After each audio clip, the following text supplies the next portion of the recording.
Good morning students. अपनी पिछली class में हमने इकोसिस्टम में टाइप्स ऑफ इकोसिस्टम पढ़े। साइज के बेस पे हमने पढ़े कि इकोसिस्टम जो है कई तरह का होता है। Nano ecosystem, micro ecosystem, mega ecosystem, macro ecosystem, giant ecosystem. Ecosystem natural और आर्टिफिशियल हो सकता है। इकोसिस्टम टेम्पररी और परमानेंट हो सकता है। इकोसिस्टम कंप्लीट और इनकम्प्लीट हो सकता है। इसी के कंटिन्यूएशन में आज हम पढ़ेंगे कि इकोसिस्टम दो तरह का है, नेचुरल इकोसिस्टम और आर्टिफिशियल इकोसिस्टम।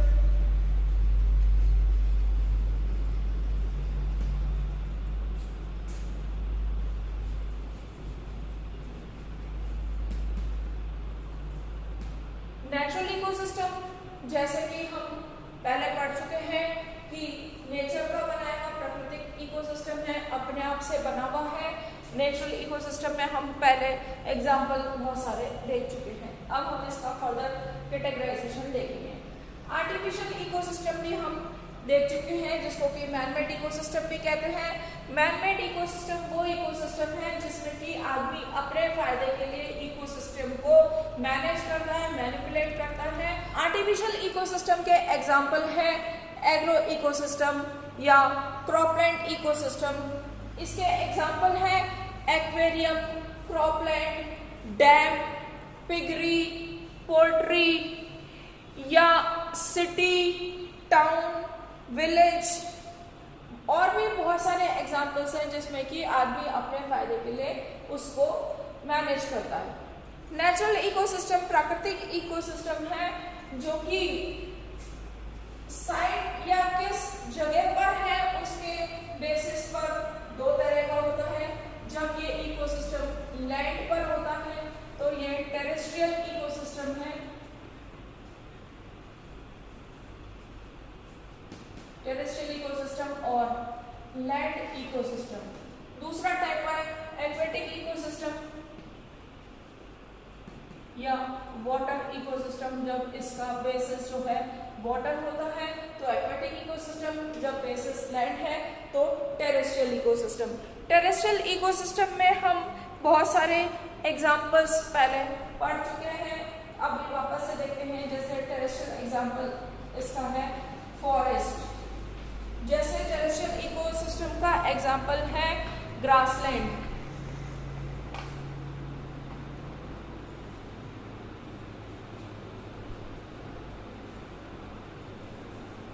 डेजर्ट जैसे हिल, सवाना। ये जो इकोसिस्टम है ये टेरेस्ट्रियल इकोसिस्टम है। टेरेस्ट्रियल इकोसिस्टम के बाद है एक्वेटिक इकोसिस्टम। एक्वेटिक इकोसिस्टम जैसे कि हमने बताया जिसमें कि ऑर्गेनिजम्स का बेसिस जो है ये पानी के अंदर पाए जाते हैं और वाटर की क्वालिटी के बेसिस पर एक्वेटिक इकोसिस्टम दो तरह का होता है, fresh water ecosystem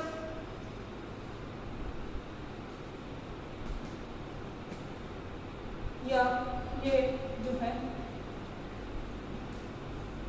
saline ecosystem या मरीन इकोसिस्टम।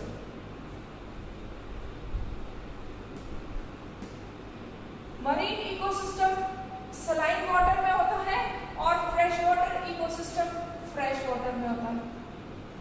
जब जल में लवण की मात्रा कम होती है जिसको कि हम कहते हैं मीठे पानी के स्रोत, वो फ्रेश वाटर इकोसिस्टम है। जब वाटर में सलाइन कंटेंट ज्यादा होता है तो वो मरीन इकोसिस्टम कहलाता है। Fresh water ecosystem is again of two type, lotic and lentic.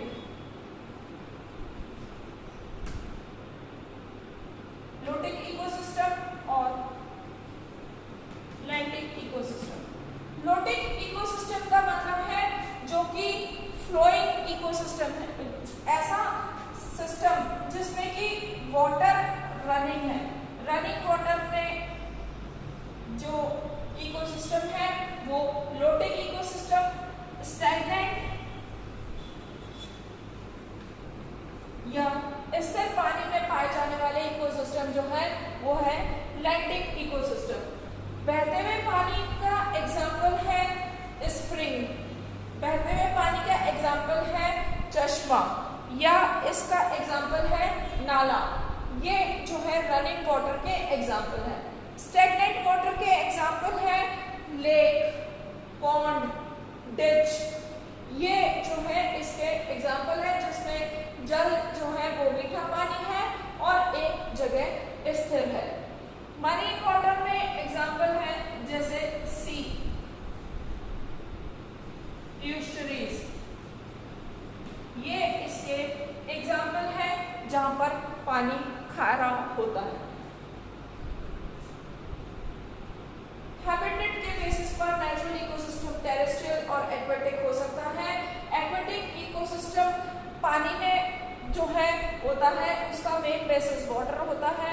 पानी में इकोसिस्टम पाया जाता है, पानी शुद्ध है तो फ्रेश वाटर, खारा है तो मरीन इकोसिस्टम। फ्रेश वाटर में अगर शुद्ध मीठा पानी बहता हुआ है तो लोटिक इकोसिस्टम, अगर स्थिर है तो lentic ecosystem.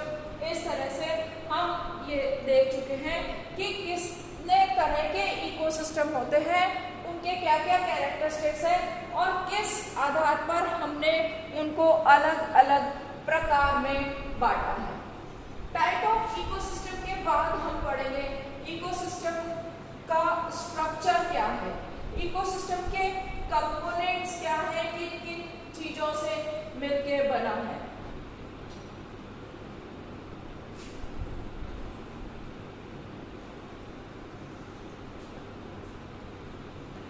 Structure of ecosystem या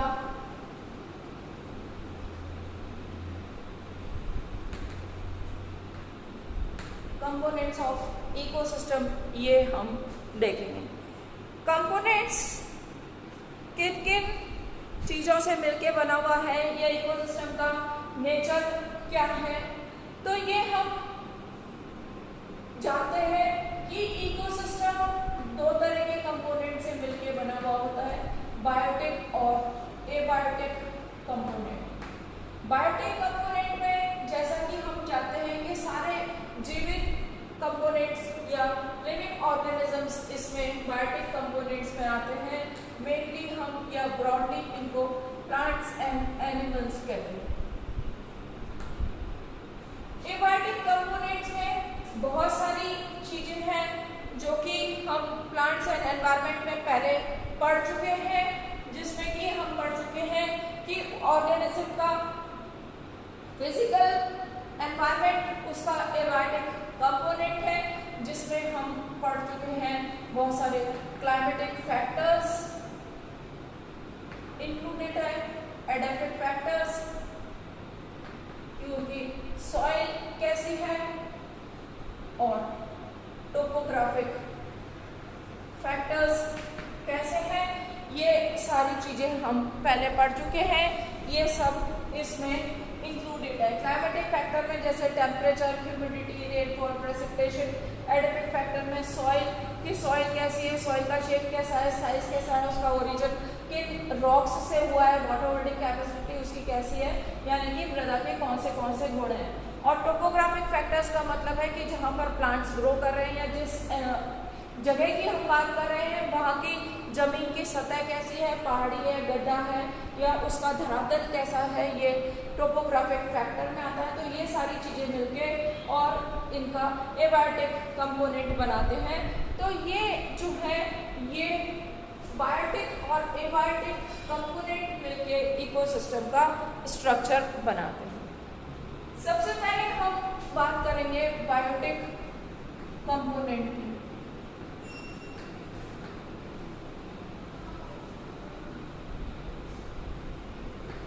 बायो मीन्स लिविंग। ऐसे जो जैविक घटक है इकोसिस्टम के वो बायोटिक कंपोनेंट है। और ये बायोटिक कंपोनेंट जो है ब्रॉडली 2 कैटेगरीज में कैटेगराइज किए गए हैं, ऑटोट्रॉप्स एंड हेटेरोट्रॉप्स।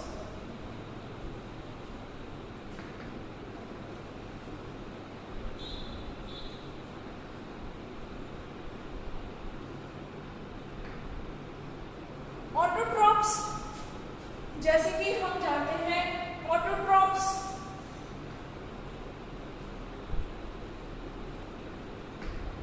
ऐसे प्लांट्स हैं जो कि स्वयंपोषी है, फूड मैन्युफैक्चर का काम करते हैं, ऑटोट्रॉप्स कहलाते हैं, भोजन बनाते हैं, फूड प्रोडक्शन करते हैं, इसलिए इन्हें प्रोड्यूसर्स भी कहते हैं।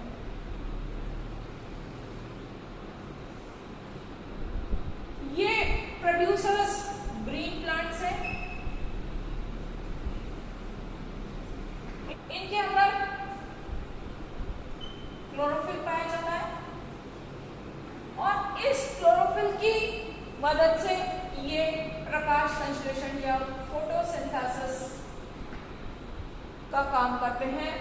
फोटोसिंथेसिस क्या है? फोटोसिंथेसिस एक ऐसी रिएक्शन है, एक ऐसा प्रोसीजर है जो ग्रीन प्लांट्स के द्वारा होता है, क्योंकि उनके पास क्लोरोप्लास्ट होता है, उस क्लोरोप्लास्ट के अंदर क्लोरोफिल होता है जो इस प्रोसीजर को करने के लिए सक्षम होता है।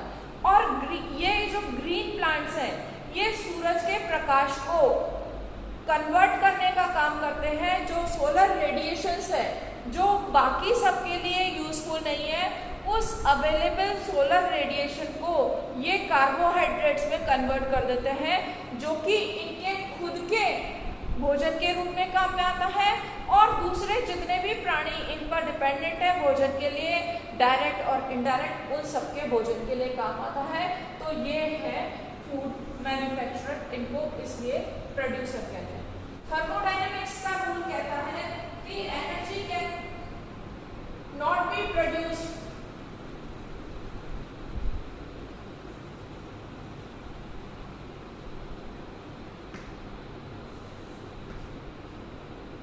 Energy can not be produced nor destroyed. ऊर्जा को न तो बनाया जा सकता है और न ही समाप्त किया जा सकता है, केवल उसकी एक रूप को दूसरे रूप में बदला जा सकता है।